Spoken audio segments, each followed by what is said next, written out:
Teşekkür ediyorum. Efendim tekrar hoş geldiniz. Henüz hoş gelmeyen katılımcılarımızı da salona doğru davet ediyoruz. Hoş gelmeleri için. Biliyorum kısa bir yemek arasıydı. Tekrar salonumuza dönebilirsek hızla ikinci oturumlarımıza başlayacağız. Günün ikinci yarısına başlayacağız. Şimdi öncelikle isterseniz muhtemelen merak içerisinde beklenen bir sorunun cevabını açıklayarak başlayalım. Yine önümde ödül kazananlar var. Sabahki listeyi bir tekrar etmek istiyorum. Sabah sorduğumuz sorunun doğru yanıtını veren katılımcılarımız Ceyn Turhan, Nurhan Tan, Alperen Eyüpoğlu ve Özgül Çullu idi. Gelelim ikinci sorunun kazananlarına. Pelin Dirim, Aylin Özkamber, Elgiz Sağlam ve Özgül Çullu. İkinci Özgül Çullu geldi. Şanslı bir kişi. Buradaysanız sizi lütfen teknik masaya alalım. Hediyelerinizi teslim etmek üzere çok teşekkür ediyoruz. Şimdi aslında sabahki oturumlarımıza şöyle bir wrap-up yaparak başlayalım dedik. Sabah neler konuşuldu bir ekranımıza yansıyacak şimdi.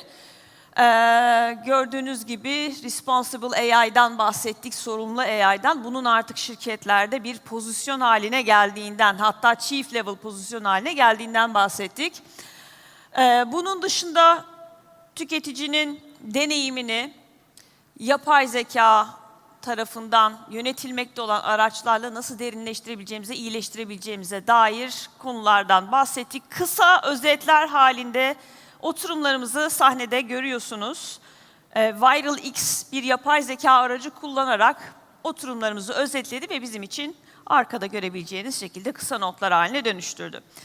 Bir kere daha bu vesileyle bugünkü Next Conference'ın yapılmasını sağlayan konuşmacılarımıza, yönetim kurulumuza, destekçilerimize teşekkür etmek istiyoruz.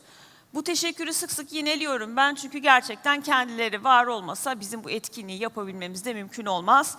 Dolayısıyla hem katılımcılarımıza, sizlere, hem arkada büyük bir emek veren ekibimize, hem de tüm konuşmacılarımıza tekrar çok teşekkür ediyoruz. Efendim hoş gelmişsiniz. Yemekten gelen bir grup daha var, hoş geldiniz. Giriş yapmadan önce ben tekrar teknik masamıza da çok teşekkür etmek istiyorum. İnanılmaz büyük bir emek veriyorlar orada. Şimdi gelelim tekrar konuşmalarımızın içeriklerine. Size ufak bir QR vereceğim bu arada, onu da atlamayayım. Konferansla ilgili geri bildirimlerinizi almak istiyoruz bugün. Konferansı nasıl bulduğunuza dair çok kısa bir anket var. Sizi yormayacak, zorlamayacak bir anket içeriği. QR'ı okutarak bize geri bildirimlerinizi paylaşabilirsiniz. Çok seviniriz. Bizim için de çok kıymetli, çok önemli, kendimizi sürekli geliştirmemizi sağlayan geri bildirimler olacak. Çok teşekkür ediyoruz tekrar. Efendim, günün ikinci yarısına başlıyoruz. Hayatımızın kumandası olan mobil ile başlıyoruz tekrar. Artık mobil cihazlarda geçirdiğimiz süre günde 5 saati aşmış durumda. Ben ekran süreme zaman zaman bakmaktan korkuyorum.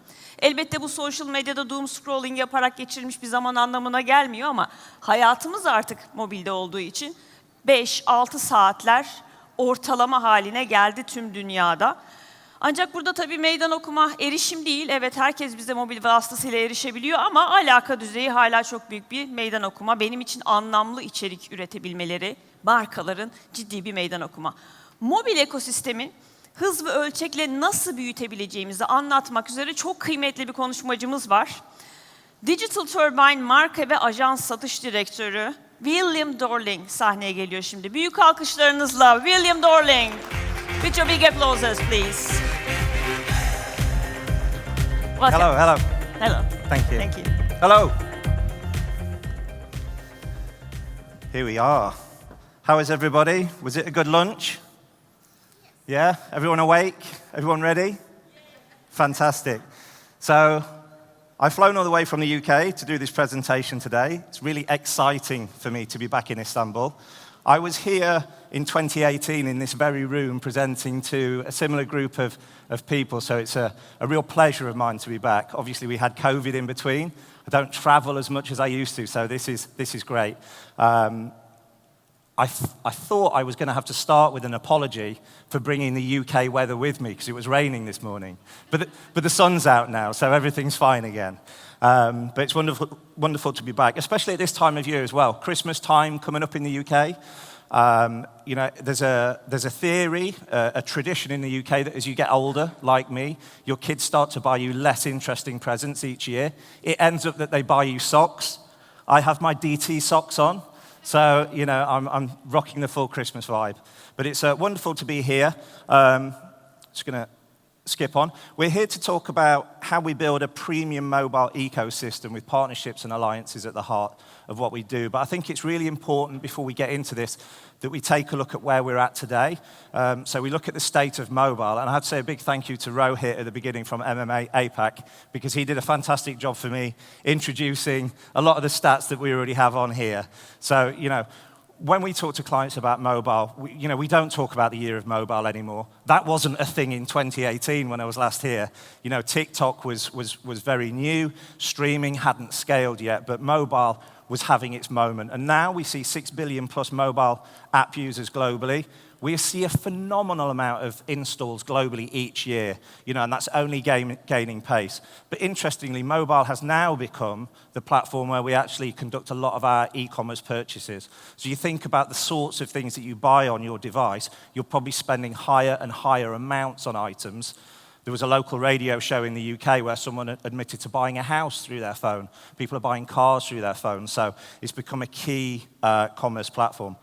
But as we're just back from lunch, let's have a bit of audience participation. Please, for the room, I'm going to ask everyone, stick your hands up if you have a mobile phone. Stick your hands up if you have, or keep your hands up if you have 2 phones. Okay, so still a lot of hands up in the room. Please put your hands up if you use your phone for social media. Keep your hands up if you use that phone for streaming. Grocery, buying stuff. Tracking sports and fitness. And keep your hands up if you have an app for a hobby, a passion, or an interest of yours. Okay, so throughout this, if you weren't looking around, the majority of hands stayed up. The point I make is that our phones and our apps are a window into us as people, our personalities and our interests. So we look at the amount of time that we spend digitally, and mobile obviously dominates.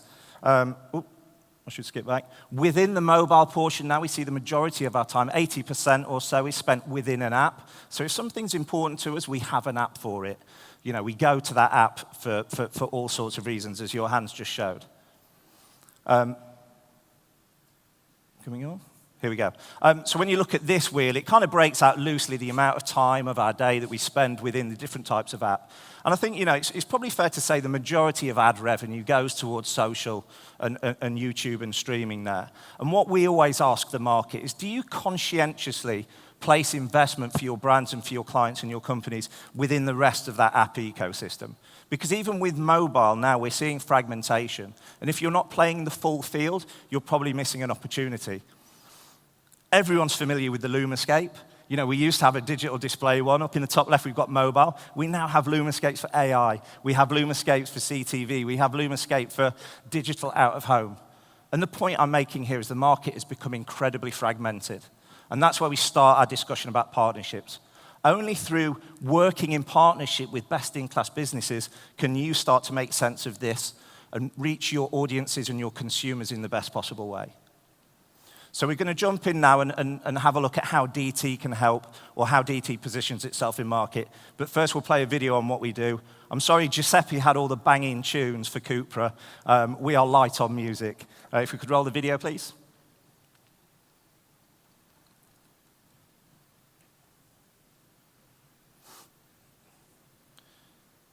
So we're a business built on partnerships, and you'll see on the next slide how we work across the mobile ecosystem, but really it's about providing best-in-class technology to help connect audiences and mobile-focused businesses.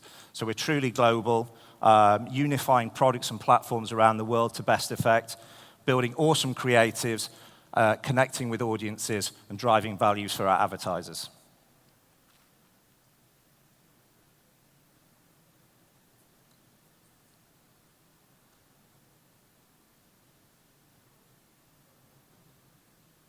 Okay. So as we move into those partnerships, really at the core of our business, we focus our partnerships in two main areas. One in technology, where we work directly with OEMs, handset manufacturers, or with network operators directly. And here we exist as a business to help these huge global companies drive incremental revenue from their customer bases or drive an improved user experience for their customers. So we help with setup wizards, launching app discovery. We have content discovery channels. But ours is a business that adds margin on top of their existing kind of handset and data businesses. So we've become a fundamental partner for them to help drive incremental margin. On the other side of the chart, we work directly with our publishers through our direct integration, so our SDK. Here we're helping publishers not only bring in unique demand to their apps to help them monetize, but we're also helping them scale their apps through user acquisition. But the core piece here is it's technology that sits directly within those apps, where we're working with over 82,000 of the world's leading apps, predominantly within the gaming space. 20% of our new publisher base is coming from non-gaming app developers, so the likes of Vinted, for instance, who are looking to drive brand ad demand into their apps. When we talk about where these partnerships add value, crucially for the publishers, and the OEMs, that direct integration allows you to control the quality of the environment, which is crucial for advertisers themselves. So we talk about having technology directly integrated that allows us to control the ad experience, to partner with the right measurement businesses, to drive the right regulatory compliance, and finally, to be able to deliver an ad experience that actually benefits the viewer. So ads delivered in a way that are viewable, that are non-intrusive, but yet still impactful, so they have value. And that bears out in the results that you can see here. So these are just standard charts, but what we're looking for essentially as a business is a bigger red bar than a bigger gray bar. And you can see that through those direct integrations and partnerships, you're able to curate your partnership ecosystem and drive better quality systems and processes for clients. Okay. I am conscious of time. The scary guys at the back threatened to do bad things if we went over 15 minutes. So let's keep on track. So we partner around technology to deliver an awesome advertising product, but we also partner around audience and relevance as well. So, Rohit showed earlier that gaming was becoming a prevalent channel. Gaming is huge now. Some brands are totally there and have been there for years, but some brands still need educating in this space. The first point of contact for us is to educate on the scale of the market and who plays games on their phones. And as you can rightly see, it is everyone. But we start to see some really interesting data through partnerships. So, the fact that younger audiences, Gen Zs and millennials, are far more promiscuous in the number of apps that they play and the different genres they play versus older audience who are far more loyal to fewer titles. My mother-in-law has played Words with Friends, I think, for like 15 years. And she has no interest in changing. My 12-year-old daughter changes her app nearly every 2 weeks. She plays it fervently, but then she changes.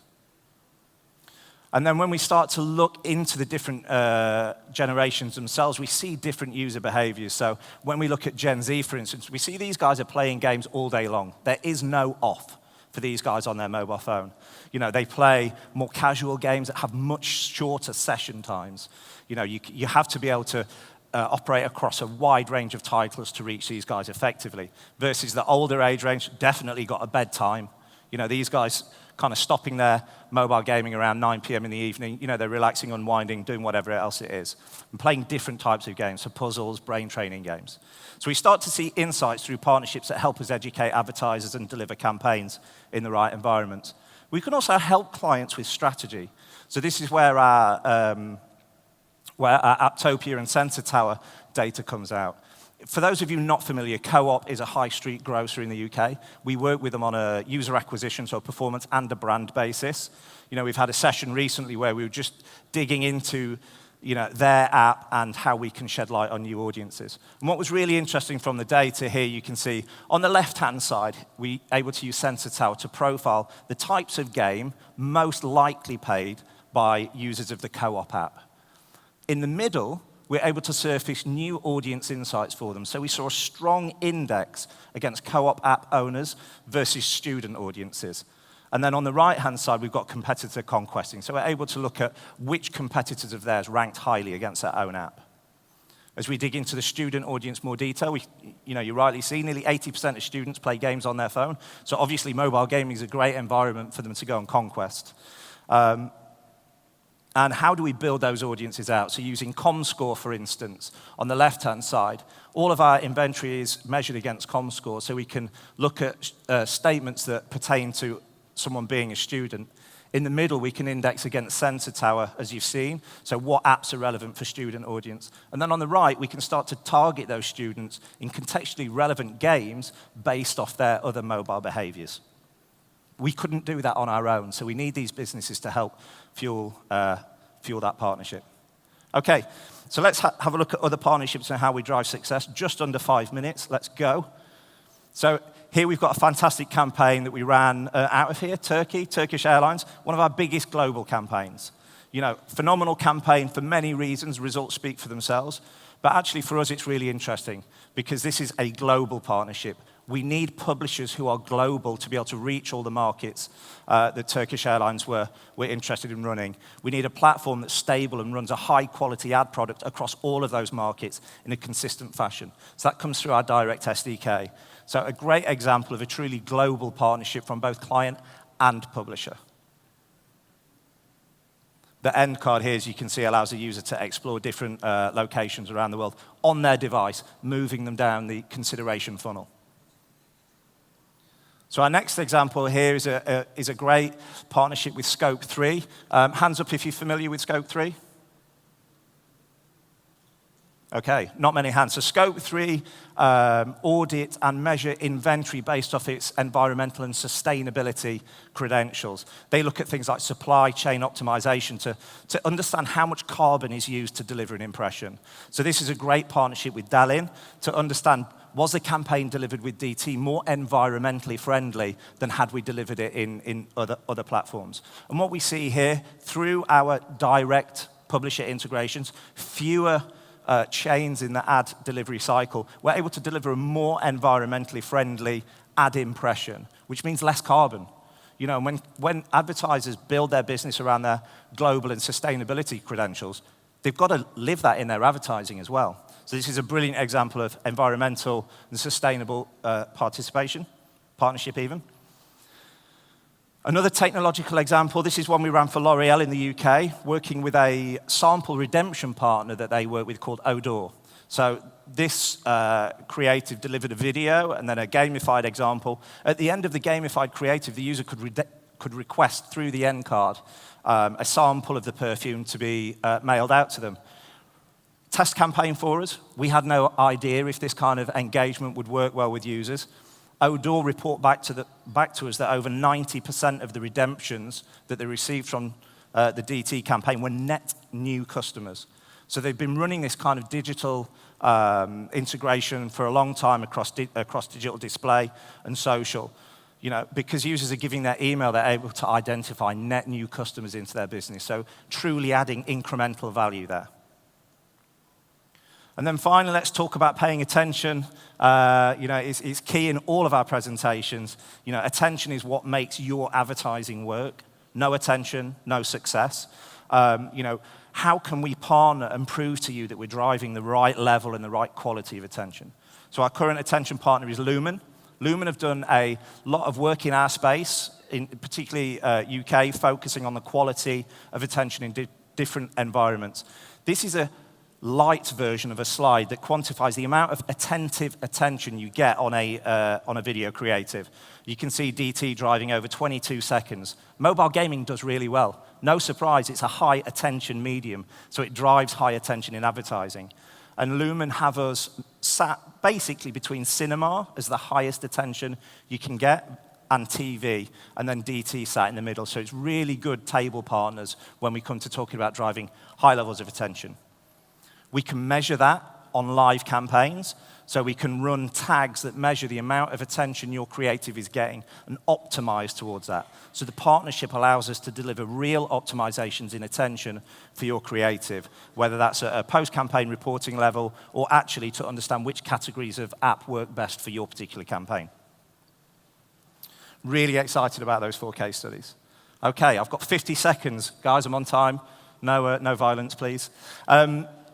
how can you guys leverage the system? So I think the 3 key takeouts for me today, and actually really encourage that these have been mirrored through a number of the other speakers.